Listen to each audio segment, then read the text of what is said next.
Morning, welcome to another Kings at Home Daily. This morning we're in Paul's second letter to the Corinthians and chapter 6, so why don't you find a Bible and head there. If you are new or haven't been checking in for a while, then it does what it says on the tin really. It's a daily devotional. We just read a few verses this morning, just one, and chew over it together and really let us feed us and encourage us for the day. So let me read this one verse. It's 2 Corinthians chapter 6 and verse 4.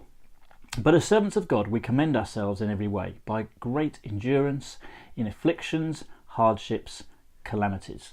And it's easy to, certainly in society, what would measure the success of one's life is how they do it. Are they doing well? Are they successful? Have they got a nice house, a nice car? Do their lives look successful? Do maybe what you see on social media and so on? Do they look successful? Do they look happy? That would be the measure of things, wouldn't it? When we in society, and yet here Paul is saying it's not only victories and triumphs that, but also the way a believer endures hardship. The way the believer suffers. It says a lot about a believer, doesn't it? We ought to be those that suffer well. Because when hard times come, when difficulties and calamities and painful times come, it ought to throw us onto God.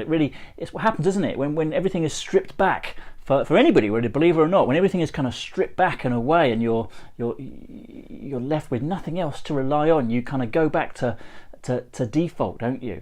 And maybe for some that's a bank balance or a relationship and so on. But for us as followers of Jesus, it's our relationship, our position with Him, our position before God. And so that we should be able to suffer well, though not to say it doesn't still hurt and it's not still difficult, but we can be those that suffer well.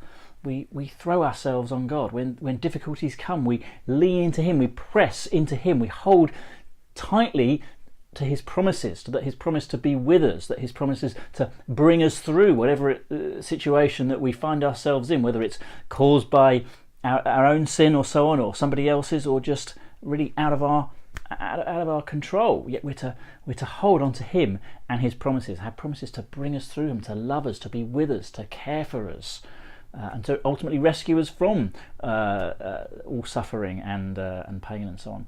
And so we're to hold true, press into Him, press into His truth and His promises, and so we can be those that suffer well, not kind of laughing through and smiling through difficult situations. No, but we can be those that suffer well, because people see, when all is stripped away in his or her life, when all is taken away, look what they're doing. They're leaning on their Heavenly Father. They're pressing into their relationship with Him. So let me encourage you, when difficulty comes, I know it's easy to say, but when difficulty comes, press into Him. It's so important that we do that we walk with Him, because when difficulty does come, and it will sooner or later, when hard times do come, and they will for each of us sooner or later, that we're to lean into Him and His steadfastness promises to be with us, to help us, and to ultimately rescue us from it. Bless you, church.